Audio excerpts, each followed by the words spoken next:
You do not attract the love that you deserve. You attract the love that your nervous system is actually wired for. And when your nervous system is finally regulated, you may finally feel safe investing in love for the very first time. So in today's video, if you're not familiar with this whole concept of literally our subconscious comfort zone, our nervous system, we're going to talk about why nervous system regulation is essentially one of the prerequisites for healthy love. You're going to learn a little bit about why a dysregulated nervous system keeps you forever stuck in these toxic cycles. You're going to learn what neuroscience says about nervous system health and how it relates to secure attachment and developing a more secure attachment style. And we're going to talk a little bit about how ancient wisdom predicted what neuroscience is proving today. And at the end of this video, if you stay around, then you will learn a powerful starting practice that will help you begin regulating your nervous system as of today. And quite honestly, if you don't learn some of these different techniques, there is a good chance that you will keep mistaking anxiety and chaos for chemistry and miss out on the kind of love that actually lasts.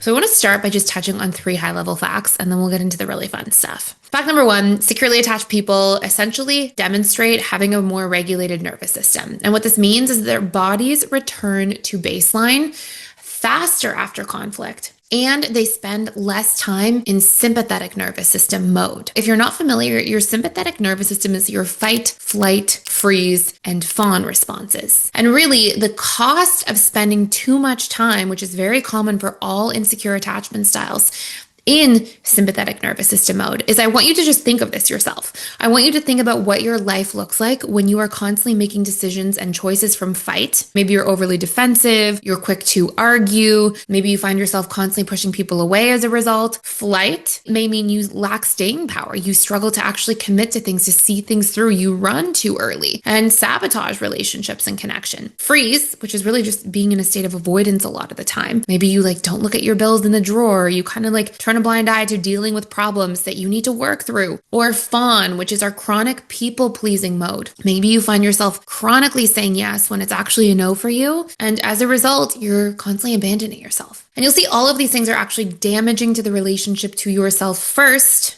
and then they're damaging to your relationships second. Because from being in fight, flight, freeze, or fawn, we sabotage the things we truly want.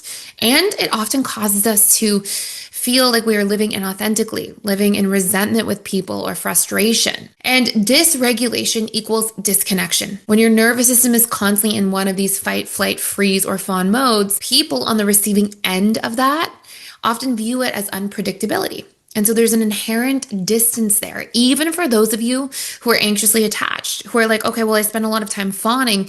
There is a hidden cost to intimacy, to closeness in relationships when you're always people pleasing, because you're connecting and investing in the relationships around you through a mask. You're not being your authentic self. And so that will be a barrier to intimacy, to connection, especially across time. You'll also see that if you're more in fight, flight, or freeze mode, then you are less able to be present. And truly, this connects and affects all attachment styles in various ways. Our anxious attachment styles often are chronically people-pleasing. Our fearful avoidance often oscillate between that chronic people-pleasing mode and then fight mode or flight mode. And dismissive avoidance often struggle and spend a lot of time in freeze mode. And all of these things are associated with being less present, less authentic, and less emotionally available. Now, a regulated nervous system actually signals to somebody else safety. And if you didn't already know this, your nervous system is constantly in training with nervous systems of people around you. This is something that all mammals do. And we have the power to pick up on small social cues, micro expressions, body language changes, tone of voice changes that then allow us to sort of tap into a subconscious and even unconscious understanding of how people are feeling around us and whether or not we are safe to be around them. And these are all giving signals off about whether or not somebody is actually available for intimacy, for trust, and for long-term connection. But if you want to dive more deeply into a course that really helps repair this, you can check it out fully for free for 7 days, which is more than enough time to finish this course. And just for a limited time, you actually get the How to Heal from a Breakup course for free for life. So you get to keep that one literally for free. It's a gift, a giveaway. But you can dive in and you can actually check out and work through the workbook and materials, our course called overcoming jealousy and repairing broken trust. And it's a really powerful course that outlines in more detail the steps you can take, how to communicate, how to deal with trust issues in a relationship head on, so that you can either heal and fix them or you know when it's time to go. Now, there was a 2005 study done by Diamond and Hicks on attachment and human development. And the study found that securely attached individuals actually showed lower physiological reactivity during conflicts with their partners. Their heart rates and cortisol spikes were smaller, meaning they could remain calm, repair conflict faster, and build trust a lot more effectively in the relationships they had to other people.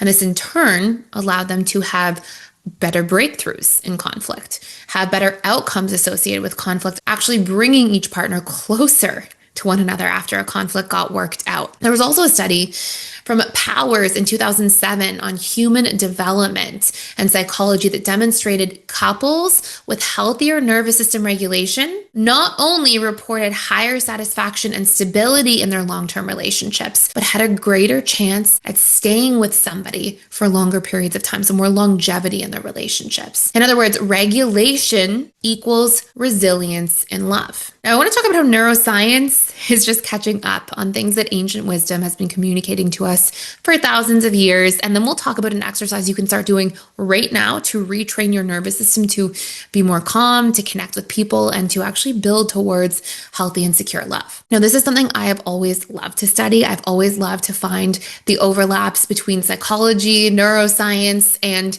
ancient wisdom.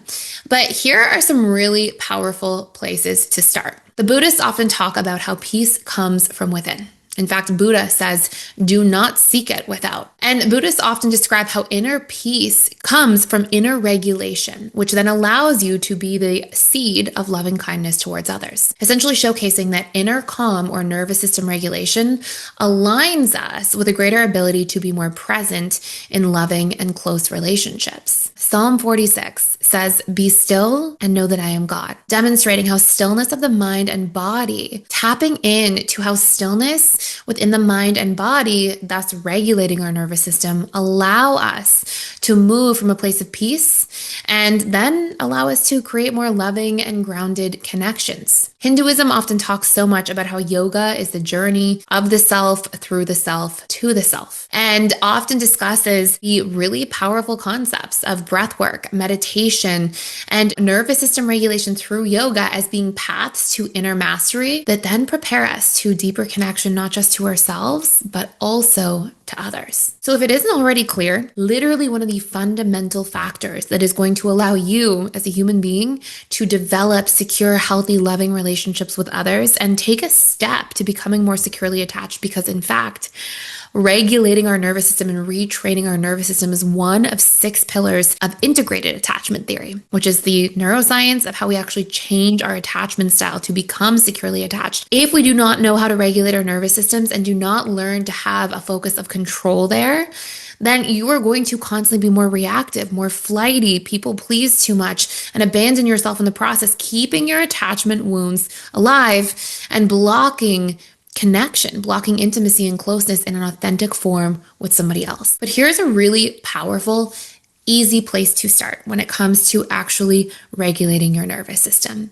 And one of these 8 major concepts is our ability to learn to connect internally with our breath. So you may have heard of this before, but we're connecting 2 foundational concepts, which is 1, our ability to connect with our breath, and number 2, the ability to self-soothe through self-soothing touch. And what I want you to do here, and it's very simple, it's a really easy place to start from, is you're going to start by practicing sitting with yourself for 5 to 7 minutes at a time and getting really conscious about your breath. And what I mean by this is we're going to inhale for 4 counts, hold for 4 counts, exhale for 4 counts, and hold for 4 counts again. You can actually imagine a box. This is called the box breath. It's a very common practice. And while you're doing this, okay, you're going to repeat this for 5 rounds. So breathe in for 4, hold for 4, then you're going to breathe out for 4, hold for 4, okay? And while you're doing this, I want you to practice placing one hand on your heart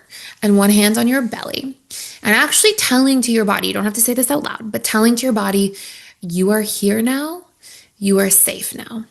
And what this is allowing you to do is practice getting anchored in your body. So many of us, especially who are insecurely attached from childhood, grow up being disconnected, being divorced from what's going on in your internal reality. And I know when I was a fearful avoidant, this is something I struggled with so much. I had such a hard time knowing what I was feeling in real time while I was in the company or presence of other people. So I could find that when I was away from people, I kind of knew what I wanted or what my boundaries were.